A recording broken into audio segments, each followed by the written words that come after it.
The global economic collapse, austerity, then the migration crisis have pushed many of Europe's citizens to the margins of society. Now the Maltese presidency and the President of the European Commission, Jean-Claude Juncker, say it's time to resolve this problem and to bring Europe's citizens back into a more balanced, more social Europe. Joining me in the studio today, Sylvan Agius, representing the Maltese presidency, is Director of Human Rights and Integration, Brando Benifei, a Social Democrat MEP from Italy, Montserrat Meyer, ETUC Confederal Secretary, and João Lopes Pimenta, United Left MEP from Portugal. Welcome to all of you. Brando, let's start first with the economy. And why is social inequality bad for Europe's economy?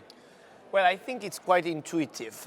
If there is too much social inequality, it is impossible for our economy to restart because simply our business sector, our industries, our services will not have people with the purchasing power to buy, to pursue their interest through economic exchange. It's a very basic thing, but sometimes it seems that not all people understand that. And so choosing policies that redistribute income and promote new ideas, new opportunities for jobs, for job creation, it's crucial for relaunching Europe. I think this must be our first priority, especially looking at the alarming figures still now of the youth unemployment.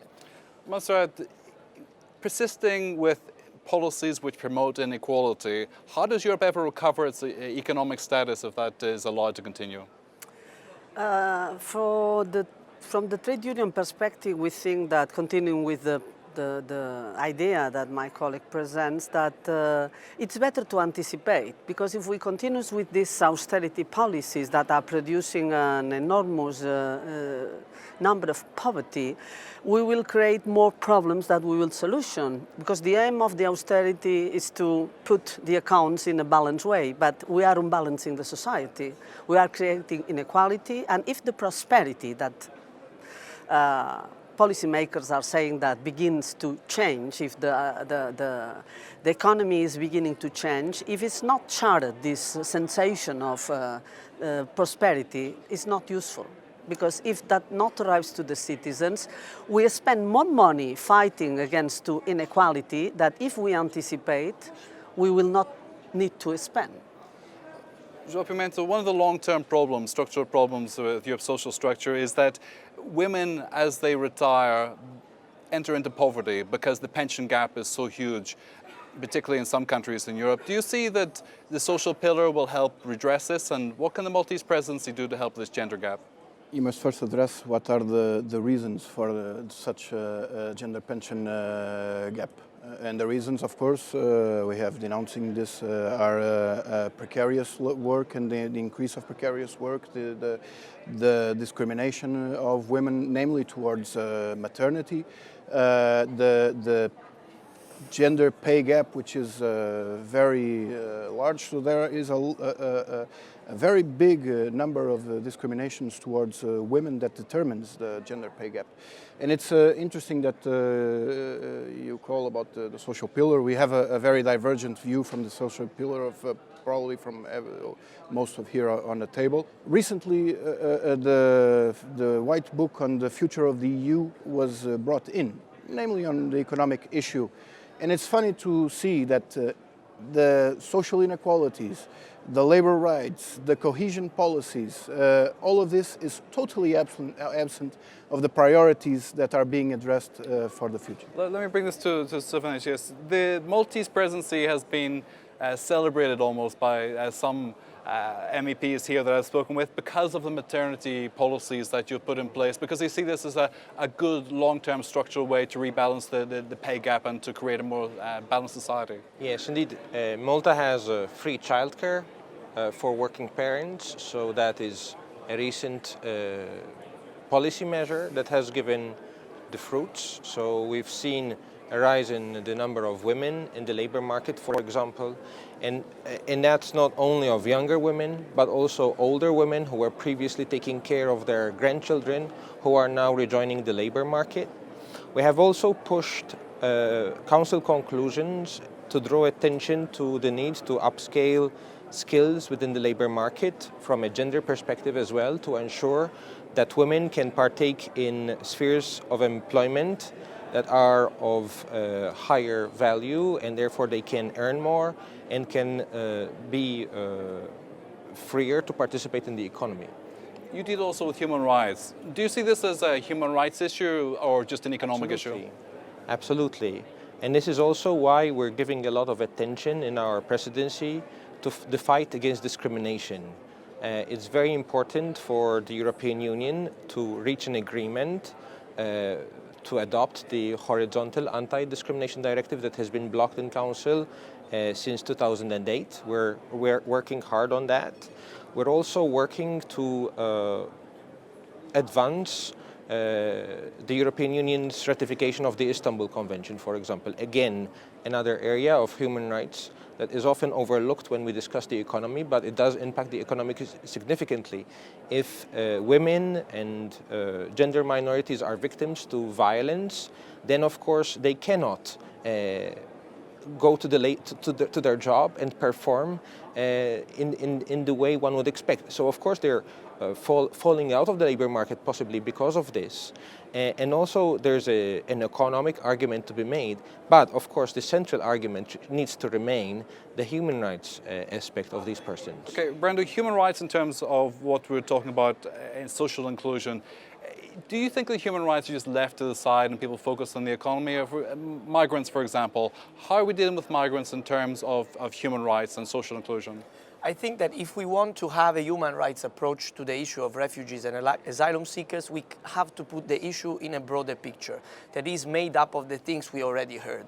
Because on one side, we need the equal treatment horizontal directive that was mentioned. I think that's a fight where we must unite forces across the board. We need to unblock that. And also on the other side, if we want to integrate refugees, we need, first of all, if we want to do it for real, we need to do what the social pillar we approved is proposing, to have a directive covering all kinds of work contracts with basic rights for all workers in Europe. I think that's a battle that must be relaunched from the Parliament. It's true, as it was said, that the white paper is very much on institutional reform, but probably that's what its purpose. But on the social pillar, we need to concentrate on those things that can create a minimum safe net. Because if we do that, then we will have enough consensus among the population to really pursue with the necessary investment, because it's an investment, it's not a cost, the necessary investment for integrating asylum seekers and refugees. Those who deserve international protection at the beginning are necessarily a cost. We have to implement policies so that they as soon as possible become people creating jobs, paying taxes, producing something for the hosting communities. To do this effectively, we have to fight racism by providing local workers, local citizens with a good array of protections. And that's why I mentioned the social pillar. So as you see, it's a very holistic thing. It's not just about the refugees, but it's about making an upward lifting of all the vulnerable groups in society. Montserrat Meyer, when you deal with employers' federations, how do they view this element of social inclusion dealing with migrants? Do they see this as an opportunity to lower wages, or do they see this as an opportunity to expand the workforce and to bring in a new generation? I think it depends. There are all different types of employers, but in general, what we can see is that this workforce that very often they arrive and they have the need to work, they are abused for people without any scruples. I think that for demographic reasons, they are interested, the employers. And we as the trade unions, we are trying to convince them it's necessary a regulated migration. But this isn't just an issue to do with migrants when it comes to zero-hours contracts as well. Do you think that zero-hours contracts are necessary as Europe begins to come out of recession, or is this something which is actually undermining the European fabric? I think zero-hour contracts, on our opinion, needs to be eradicated and eliminated, because for us, a workplace needs to be together to have social protection, and the zero-hours contracts have zero protection. João Pimenta, you have a coalition government in Portugal. Not a coalition government. You've got that wrong. A partnership, a social partnership of sorts, where there's a tolerance for the social policy which perhaps wasn't there before. Do you see a change in the mentality towards the social contract and how zero-hours contracts are treated by employers? Not necessarily. There have been some achievements with this new political perspective in Portugal. That's true. Some recoveries of some lost rights. But the main mentality remains. And as we are speaking of the social pillar, we need to understand why we understand it as a deceiving tool. It defends precarious work, for instance, as a means for capital to use. It makes a mild critic, but it states that it's needed. And while we are discussing this, we are not promoting the regulation of labor rights, the regulation of working time. We are not strongly defending the need to collective bargaining. We are not defending the increase of salaries, which have been diminished. The Commission would say you've got to go step by step. You go too far, you put off those that would invest. That's always the response of the Commission. When the idea is to cut on rights, to push for military, to push for the migratory policies that are creating the humanitarian drama that we are witnessing within the European Union. For that, the European Commission does not. Do you think that the entrepreneurs would perform better with a social network which is fixed with high cost, or with a flexible contract system? The question is if the response for the needs, the social needs of the workers is met only by entrepreneurs. Entrepreneurs play their role, but normally they are being presented as the response, where they are only a small part of the response. You cannot, we were talking about inequalities and poverty. We cannot forget, for instance, that a quarter of the population in the European Union is living under the poverty line or social exclusion. 10% of the working force in the European Union is living under poverty. So these are facts that need to be changed, and the change needs to be addressed by political, economical change. Social exclusion, Sivan, is not just about social element in terms of income, but also to do with background, religious diversity, sexual orientation as well. I come from Belfast, where 30, 40 years ago, the exclusion of the Catholic population, for example, caused real conflict. Do you see these kind of tensions still within Europe today? Yes, very much so. Which is why it's very important to continue to work precisely on the mainstreaming of this field. We cannot treat anti-discrimination as a field in itself. It has to be cross-cutting in all EU policies. We have to think of social inclusion in terms of, for example, recent arrivals of migrants. We have to think of social inclusion of persons who have been historically excluded, like, for example, the Roma.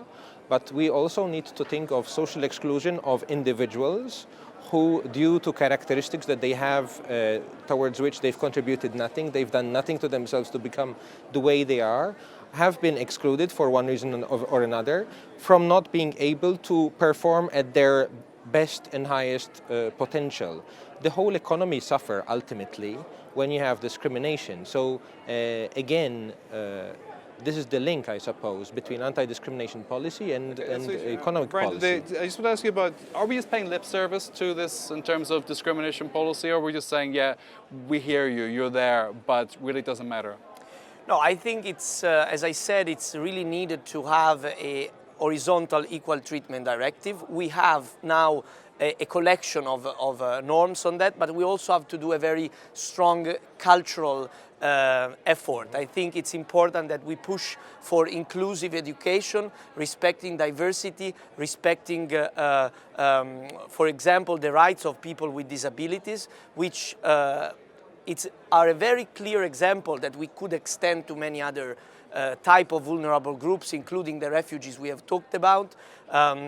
Also, refugees with disabilities. Yesterday we had exactly a meeting here in the Parliament on this topic, is that it's more effective and less expensive and more productive to include and integrate these people with investment than to pay for the consequences of their exclusion. It was said before, anticipation.